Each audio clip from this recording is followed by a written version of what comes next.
Welcome to this session on memory management. Today in this session we would talk about one of the very important resource which operating system manages, that is memory. And in another 10 minutes, in another 1 hour, what we will try to do is we will try to see the various issues which are associated with managing the memory. To begin with, what we will try, we will focus we will devote a bit of a time defining what we have already learned, and then we will have a few small things about what the memory is, and then we will get into discussing about the various issues pertaining to memory management. Till now, if we try to see what we have learned, with so the certain concepts which are important from the perspective of learning the memory management is concept of a multiprogramming. And in case of a concept of a multiprogramming, we understand that it is defined for a uniprocessor system, and in case of a multiprogramming, we find that more than one program can reside in memory, but at any time only one program can be executing. And then we have also learned what is the concept of a process. So we define process is an instance of executing program which has a context associated with it, whereas a program is merely a line of a code which is which could be which is lying on a secondary storage. We have also learned that the processes can be in various state at a different point of a time. For an example, the process can be in a new state or a ready state or a running state, blocked state, blocked suspended state, etc. So these are the things which we have already learned. One last point is, we all know that that no program can execute until unless it is loaded into the main memory. Let us see that. Let us define what is memory. So memory is a device which can store information, and it mainly supports two kind of operation. One is store, which we also say that writing operation. One can perform a write operation into the memory, and the second operation is the load information, that is whatever information that is stored or saved onto the device that can be read back. So load and store are the two main operations that are most mainly supported by memory. And memory devices take finite amount of time to perform the load and store operations. When we talk about memory system design in a given computing machine, there are majorly three design requirement. Storage capacity. With current data explosion, it is larger the capacity, better it is. Speed of access, faster the access, better it is. One wants data to one wants to have a fast access of data, and not only a fast access of a data, in a current day scenario, we want that data to be available 24/7 on a click of a button of a mouse. Then eventually the last requirement is the cost of a storage. The lower the cost, better it is going to be. let us devote a bit of little bit of a time understanding what are the various types of memories. So, based on a persistence of information, the memory can be categorized in two categories, volatile and a non-volatile memory. Volatile essentially is a kind of a memory where once the power is switched off, the information is lost.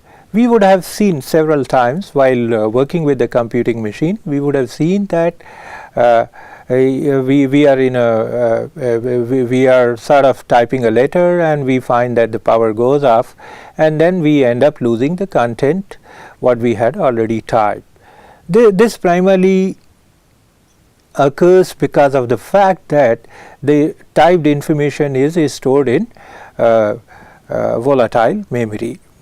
And that is the reason that we say that while you are typing, maybe either you should have some kind of power backup or keep saving your typed material periodically, so that you do not lose all the information when power failure occurs. Non-volatile, one can guess now that non-volatile is a kind of a memory where the contents are not lost when the power failure takes place. So, memory can be broadly categorized. So, example of such a memory is your hard disk, that any information which is stored on the hard disk, we find that even when the power fails, the information is not lost. The another classification of a memory is based on a material which is used. So, we mainly find that in the industry there are three different kind of materials which are used for manufacturing memory. One of the very important material is a semiconductor memory, semiconductor material, semiconductors, and semiconductor memory in terms are further classified as a RAM, that is a random access memory. In fact, when we say a memory is a random access, what we are trying to say is that any information access from the memory always takes the same amount of time. Based on access, there are variety of accesses one can think of. One example which we have seen here is a random access, and then there can be a sequential access. The example of a sequential access is a tape device, which happens to be a magnetic memory. And we also know we would have seen say music tapes where let us say that we are playing a song number 1 and suddenly we want that another song which is at a number 10 is to be played. Then the only way by which I can reach to the 10th song is do a fast forward, rewind all the tape up to ninth song and then access the 10th song. That can be a one way of doing it. So in case of a sequential access, one would see that depending on that what information is being accessed, the time taken is going to be different. If we are accessing the first song from the tape, we would probably be able to access immediately, and if we are accessing the 10th song from the tape, we would take some amount of a time before the 10th song will get accessed, and these two times are going to be different. So in case of a random access memory, the time taken to access the information is always going to be constant. It is not going to vary from the information to the information. The second and the RAMs are further divided, further classified as a static RAM and dynamic RAM. We find that when we talk about memory in a computer, we say that we have a computing machine has a say 4 GB RAM or a 8 GB RAM. What we are talking essentially about is we are talking about a dynamic RAM. Dynamic RAM, we have a 4 GB or a 8 GB dynamic RAM. Then the second kind of a semiconductor memory, which is known as a ROM, which is a read-only memory. In fact, that RAM being a volatile memory, it was thought that if something can be designed which will be non-volatile, and that's the reason that these read-only memories were designed. Read-only memories are non-volatile memories. When we another important material which is used for manufacturing memory is a magnetic material, and the memory which is produced we call a magnetic memory, and we have several examples. We have a hard disk being one of the most widely used things in the industry as a secondary storage. And then we have a magnetic tape which is essentially used as a archival device. Finally, of lately, another kind of a memory has also gained prominence, that is optical memory, where we encounter CD, compact devices and DVD devices. So these are the various types of a memory which are found and used in the industry. The memory management, when we talk about memory management, there are three design constraints of a memory subsystem design. The one, large size, high speed and low cost. And the memory subsystems are going to be designed using some of the devices using the devices which are discussed a short while ago. So if we try to analyze across the spectrum of a technology which are if we try to analyze memory across the spectrum of a technology which is present, we find that if we are looking at a smaller access time, we find that the cost per bit is going to be high. Usually we find that if the device offers a larger capacity, then in that case the cost per bit is low, and the devices which support for an example we find that the device like a hard disk which offers a terabyte capacity, so currently would cost us somewhere around 4,000 rupees, whereas if we talk about these devices, hard disk devices, we find that the access time is of the order of millisecond.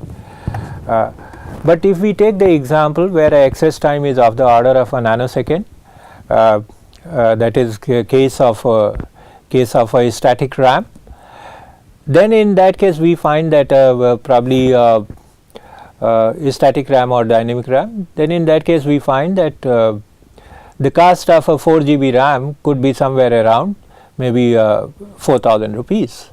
So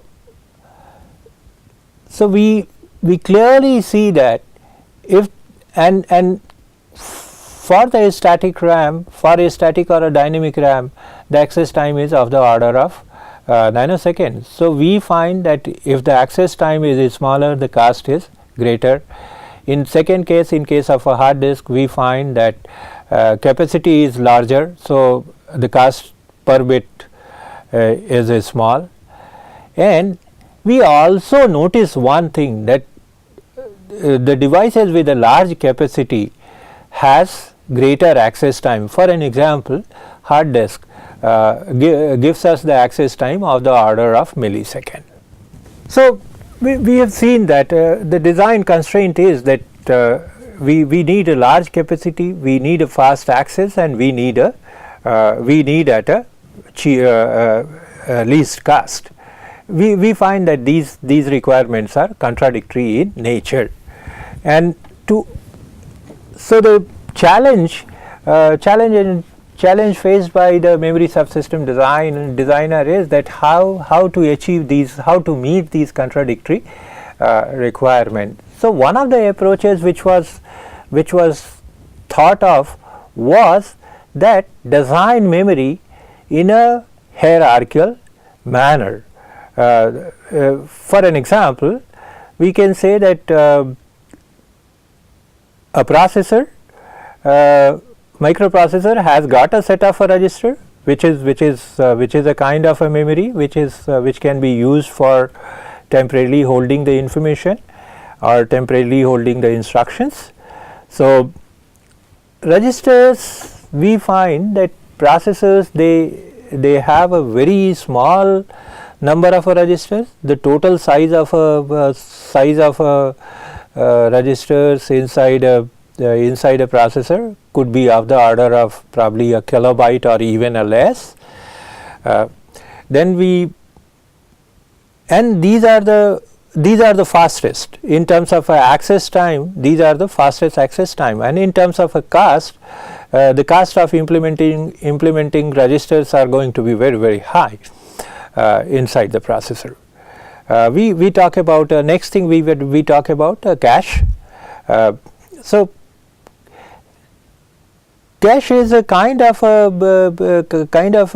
memory which is made up of a static RAM, and usually in a system we of lately we find that we have a on processor chip on die cache, and the cache sizes are of the order of say 2 MB to 4 MB per core.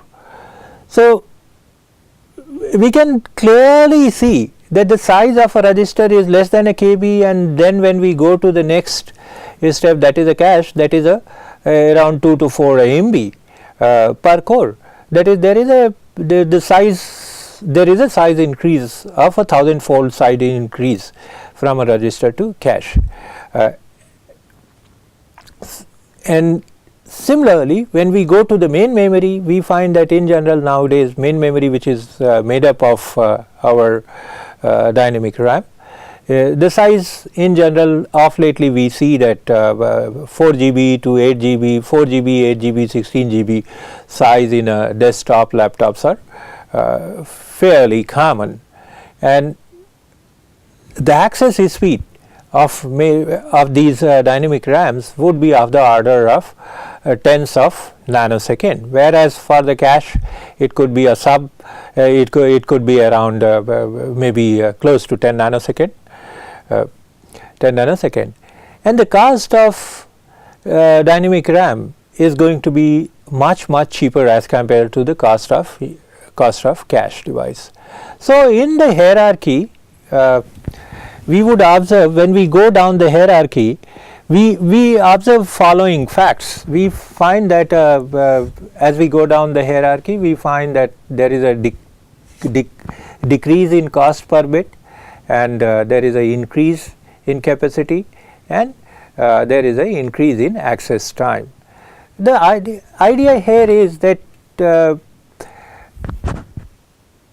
use faster memory to keep the information which is accessed too often. So whatever information in which is going to be accessed, you try to always take a small amount of information and keep it into the fast memory.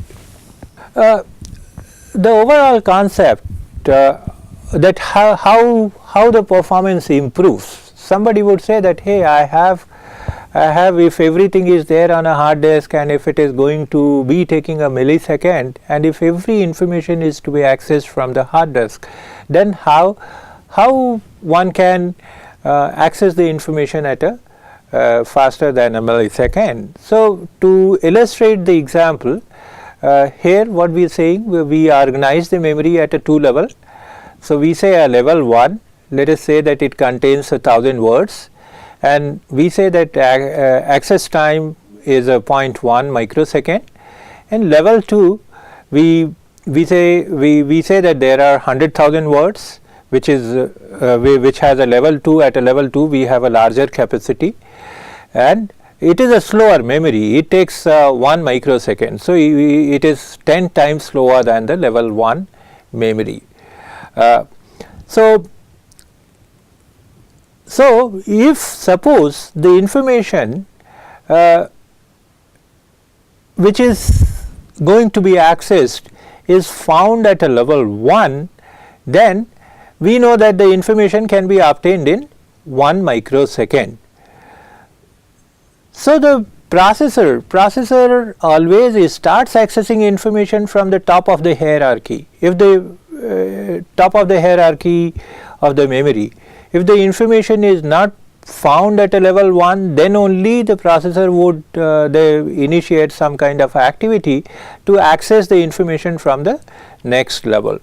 So, in case the information is not found in a level 1, then we know that the processor has already spent, system has already spent 0.1 microsecond for accessing the level 1, and then only it came to know that the information is not available there.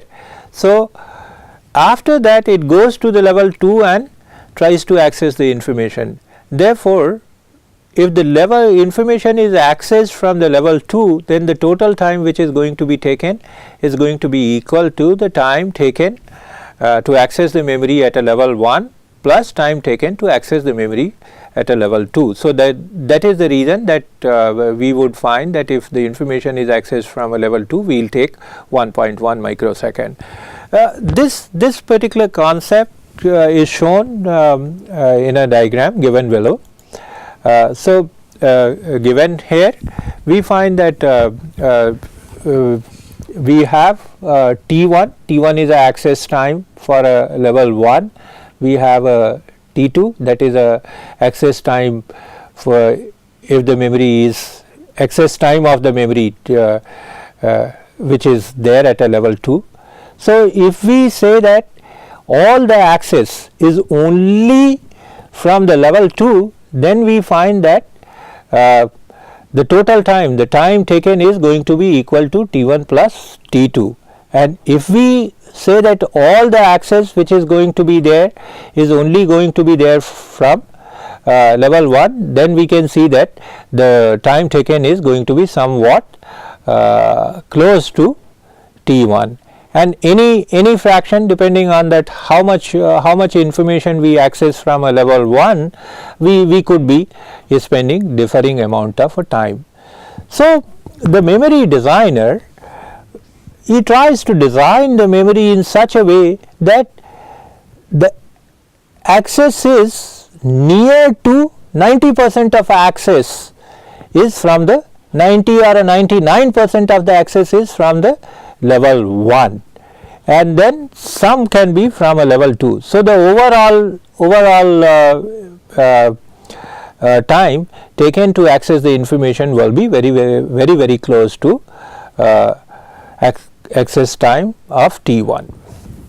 So, this is what we have observed. We have observed that if memory access at a level 2 is less frequent, then overall access time is close to level 1 access time.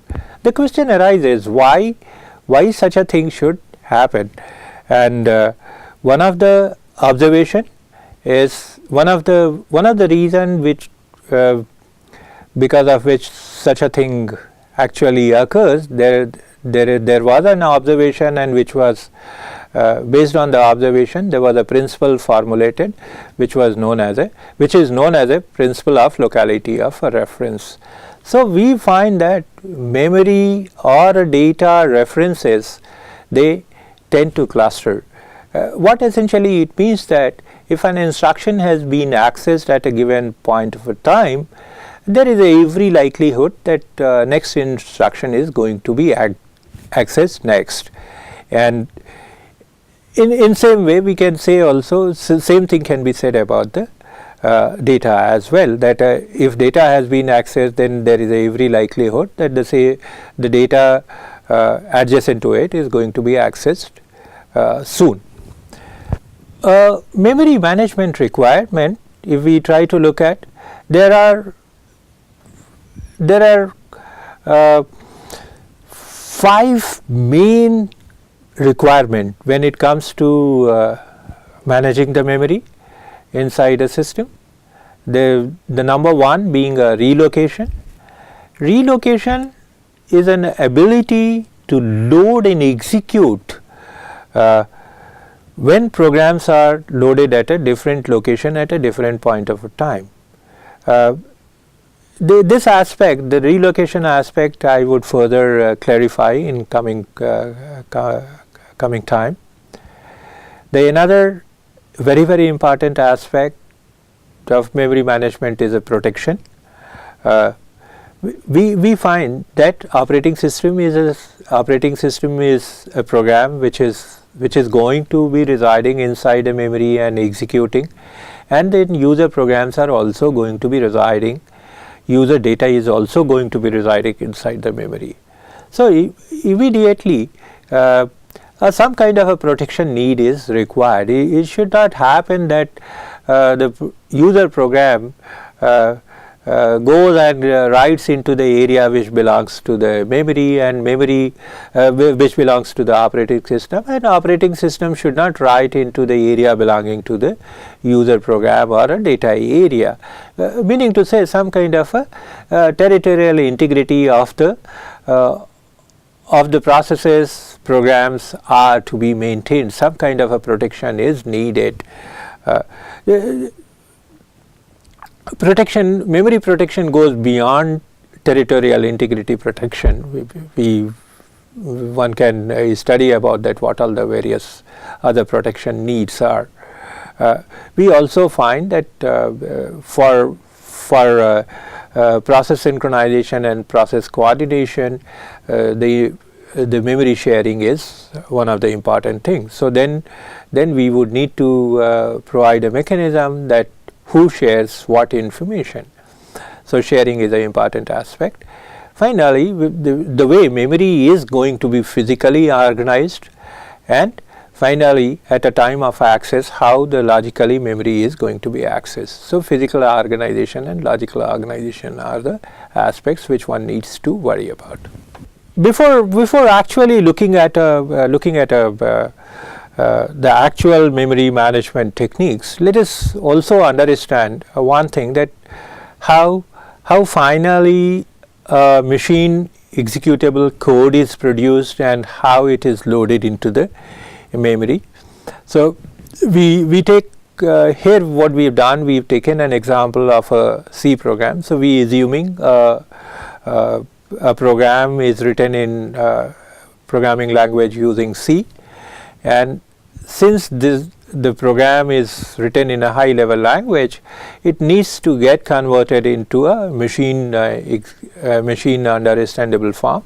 So what we require some kind of a translator which we call as a compiler. Compiler is something which translates a given source code to given program written in one language to another language. So let us assume that the compiler would translate a C program into a assembly level program, and then we use this assembly level program which is set of instructions and mnemonics. This needs to be converted into a machine language, and we use another block which does this particular job. So we find that we have assemblers which will take a assembly language program and convert them into what we call as a machine language. And we have seen that there are a lot of library routines which are predefined, pre-written, directly available. So user does not write those library routines. For an example, when you are writing a C program, you don't write that how scanf, you don't write the scanf and printf functions. They are available as a part of the library. So these library functions are to be linked to your object program. So the linker is a one which would link the library routines with my machine language, and finally it will produce a executable machine language program.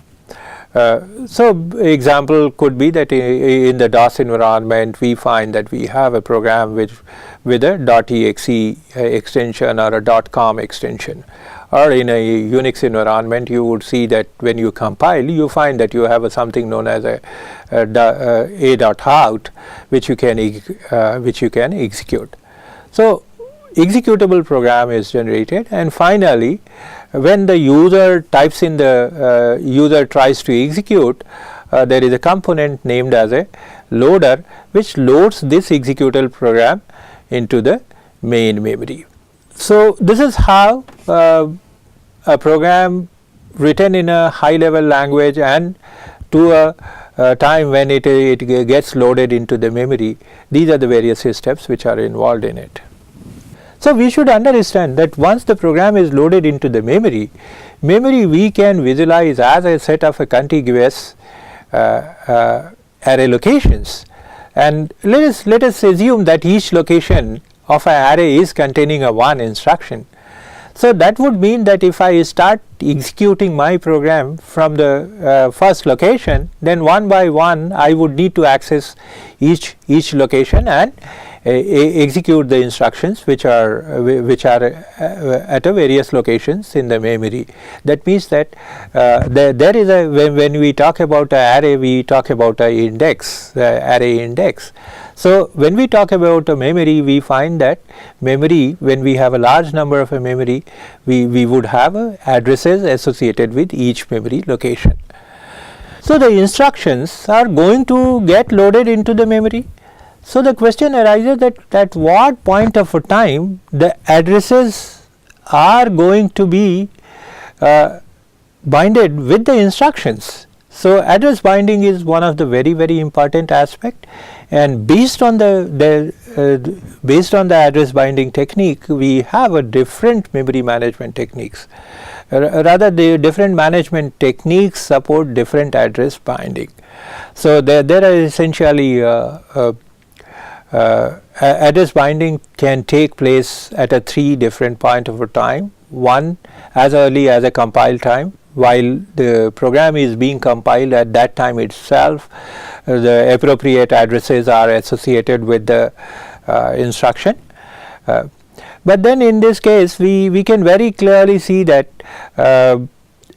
since at a compilation time itself the addresses are going to get associated, it would mean that the program will always get loaded at a fixed memory location, and such examples in case of a DOS system was a .com file which always got loaded at a fixed memory location, and where the starting address was always fixed, which has got a limitation. Then we have the next time when the address binding can be done, we can delay. We need not do the address binding because when compilation is happening, we do not know that where the program is eventually going to get loaded. As a consequence, we do not know the address. So if suppose the thought was that if it can be delayed, so a logical consequence was that the program is going to get loaded into memory by a loader, so the address binding can be delayed till the load time. So the another technique which came is load time address binding, and finally we find that the address binding can be further delayed, and address binding can be carried out at a execution time. These kind of things were required for the reason that if you just recollect that the various process state transitions which occur, so we find that we have a process which was in a blocked state, and from blocked state the process goes into a blocked suspended state. So when it goes into a blocked suspended state, what actually is happening is that the process is being taken out of memory. So the area which was allocated to the memory, that is getting freed up, and now when process moves from a blocked suspended state to ready suspended and ready suspended to the ready state, at that point of a time there is no guarantee that the same memory area is once again going to be allocated to the process. It is possible that the memory which is going to, when the memory becomes free, it becomes free at some other place, and this process will get allocated memory at a different place. So then in that case we can very clearly see that a load time binding would not be sufficient, and to support say swapping function, execution time binding is required. We assume that OS occupies some fixed, a very simple model. We can assume that OS occupies some fixed portion of memory, and rest of the memory is available to the user processes, and we would see that based on a requirement and a functionality, there are various different memory management methods are adopted. Some of the issues which one needs to address when one is talking about memory management.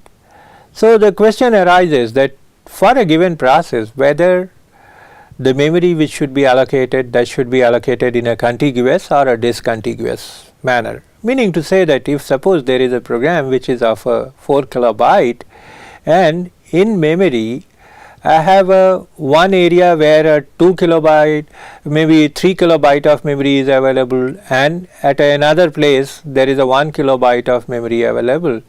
So can we use a 3 plus 1 kilobyte of a memory which is available at a different locations for loading the program, or it is required that we should have a 4 kilobyte of memory at a one place. So that is a contiguous memory allocation.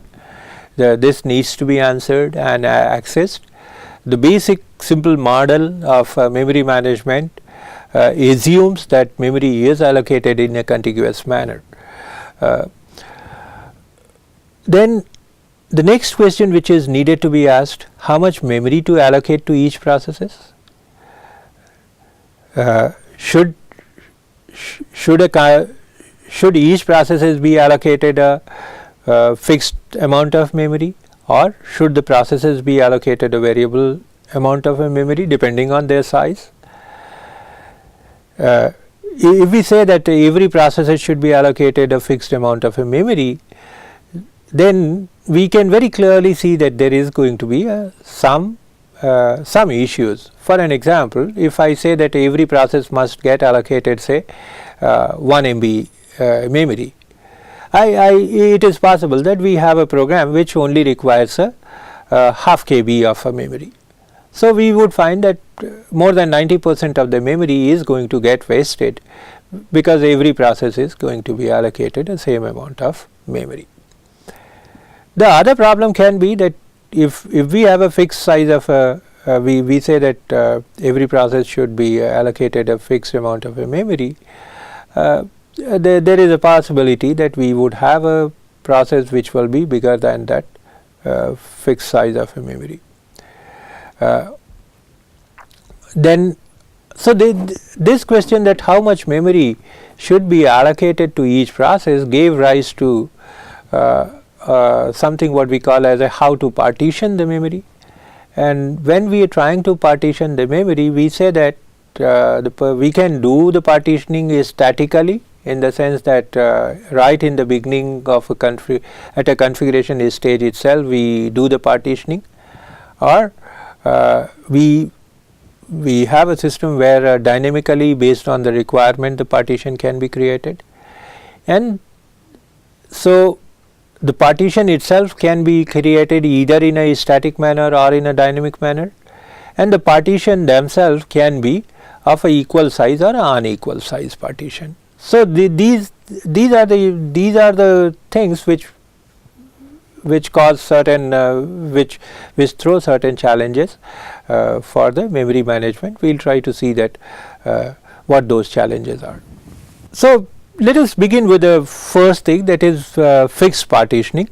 So, in this case we say that memory is divided into a number of a fixed size partition at a system generation time. For an example, if we say that there is a total amount of a 10 MB RAM which is available for the user processes, we may say that okay, the 10 is divided into a 10 number of 10 MB RAM is divided into a 10 number of a fixed equal size partition, that is each partition is of 1 MB right in the beginning at a time of generating the system.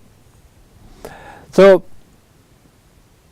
in this case when a fixed partitioning is going to be carried out, a process we can see that a process can be loaded into a partition of a equal or greater size. So, more often than not that the process would be smaller than the size of the memory, that would essentially result into some kind of some amount of a memory wastage and probably inefficient utilization of a memory. For an example, let us assume that we have 10 partitions, each partitions are of 1 M size, and let us assume that in each partition at a given point of a time the programs which are loaded are of say size of 1 KB. So, all the 10 partition are having a programs which are of size of 1 KB. That would mean that the total amount of memory which would have been actually utilized would be 10 KB, whereas there are only 10 partitions. So, each partition is allocated to one process. As a consequence, only 10 processes can be there inside the system at any given point of time, and we can very clearly see that it leads to inefficient utilization of memory. So, we say that partition size is equal and partition and it is a fixed partition. So, this particular memory management scheme, it is very easy to implement, and what happens that we say that if total user memory space is x, if we assume that total memory space is x and a size of partition is y, then where y is less than x, then the number of partitions in the system is going to be x divided by y. And this is the maximum, we should see that this is the maximum number of processes that can be loaded in the memory at any given point of a time. So, this becomes a limitation, of the machine. Tomorrow once you say that okay, the maximum since you have done a partitioning, you would say that hey, at any given point of a time more than 100 processes cannot be executing in the memory in the system, even though there is enough memory available. And in this scenario we find that if program size is smaller than the size of a partition, then remaining space remains unutilized, and such unutilized space we give it a special name, we call it internal fragmentation. That memory gets internal fragmentation.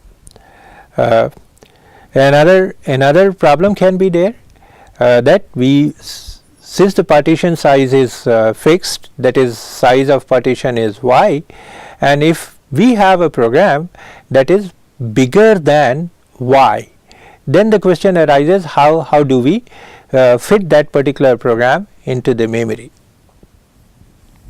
Obviously, we know that a program which is bigger than the partition size cannot be fitted into the partition. So, something else is needed to be done to solve the problem, that is to be able to load a program of a bigger size than the partition size. So, people proposed a scheme which was termed as a overlaying of the memory, and the concept here is that at any given point of a time only bring in the information which is needed at that point of a time to be there in the memory. Remaining information can be probably kept at a backup store or on a secondary device. So, here and in this was a scheme which was pretty common in olden time.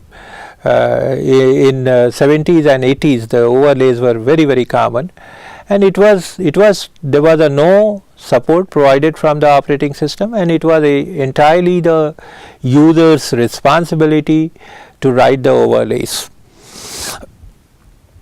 And the overlay structure, programming of overlay structure was complex and was not very easy. It required expertise. Here we just trying to show an example where we say that we have a 2-pass assembler.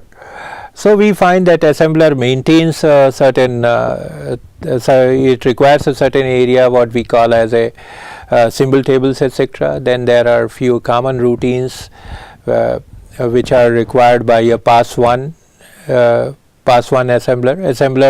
It is a 2-pass assembler we are talking about, pass 1 and pass 2, and so there are few common routines. And the pass 1 code, we find that we have a code which is a 70K and pass 2 code which is a 80K. So, if I assume that this area is, let us say, only 90K, so in that case we can see that simultaneously a pass 1 and a pass 2, both of them cannot be loaded at any given point of a time. Either pass 1 can be there or a pass 2 can be there. So, the technique is that keep the common information which is required by a pass 1 and a pass 2 in the memory. So, for an example, symbol table, common routines are required. Then the overlay driver, we need to write our overlay driver which will bring in the pass 1 code when it is required, which will bring in the pass 2 code when it is required. So, this is how the overlay structure was implemented. The next, so to overcome this problem, that as we saw that we had a fixed size partition and there is a possibility, it led to what we call as a internal fragmentation, and it also caused a problem in terms of not being able to accommodate a program which is bigger than the partition size, which required user to write overlay memory overlay code. So, another approach, it gave rise to another approach which was termed as where the partition size, it was said that why do a equal size partition, because processes are going to be of a different size. So, why not have a unequal size partition? That is the argument. So, in this memory management scheme, we try to create a fixed number of a unequal size partition. So, once we have a unequal size partition, then immediately we can realize that which program will go into a what partition, because now the partition sizes are different. So, then it gives rise to a various kind of strategies. So, one can say that a program could be loaded into a best fit partition, that find out a partition which is a best suited, where best suited in the sense that we can say that where the least amount of internal fragmentation is going to take place. So, one needs to design, one needs to take care of this kind of aspect. So, the basic idea is that the processes are assigned memories, or processes are put into the various partitions so as to minimize the overall wasted memory in the system. Now, so we find that there can be a requirement. See, when we have a large number of processes which are required to be allocated allocated memory. Now what happens that we can say that there is going to be some kind of a queue, and there would be some program which will pick up the request one by one, and based on that it will find out the best fit and then do the allocation of the partition to the processes. That means that there is a notion of a queue which will be there. So this gives rise to that with the queue, when we talk about a queue, we can implement the whole thing using a single queue, where the requests for all sizes are maintained in a single queue, and then the module which allocates the memory goes to this queue, picks up the first process, and finds out the best memory partition, and then does the allocation.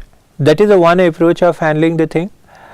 Another approach which would make the searching little easier is that where what one can do is one can have multiple queues, meaning to say that for each partition size a separate queue can be maintained. So here the question is that whether to maintain a single queue or whether to maintain a multiple queue for each of the partitions. So here we are trying to indicate two scenarios. The one where we have a fixed number of equal size partition.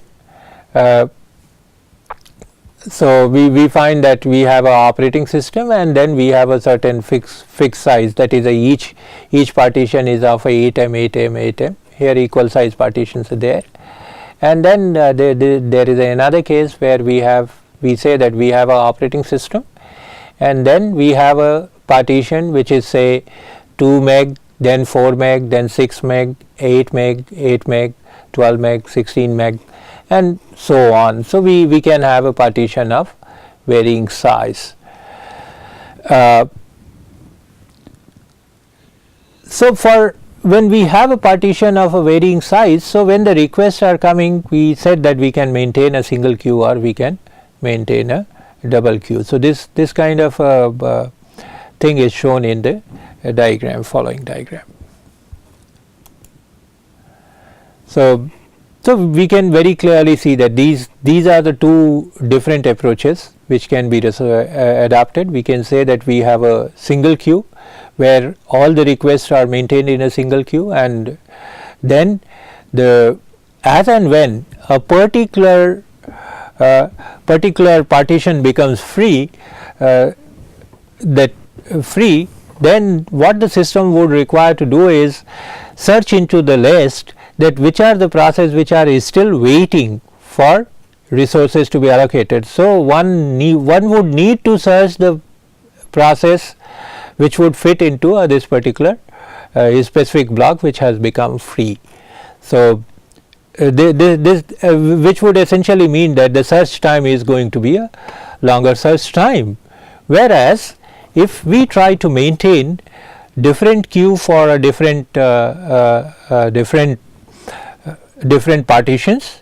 So in that case, when we say that okay, 2 meg partition which was currently free, and there is a pending request in a queue which is in this particular queue, in 2 meg queue.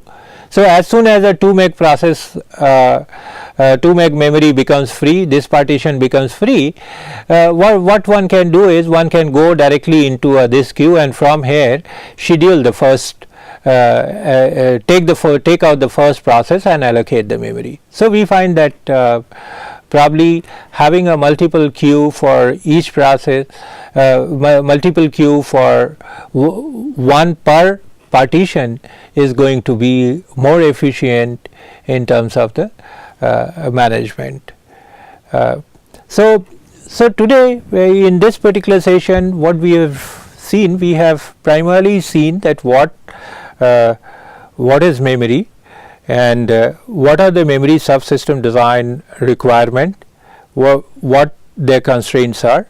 we did talk about that how the memory can be partitioned. We saw that the memory can be either partitioned in a static manner or it can be partitioned in a dynamic manner.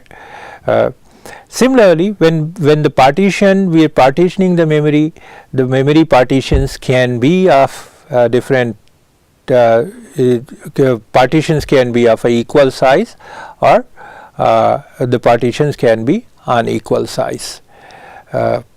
We will continue with the memory management issues and designs in next session. Thank you.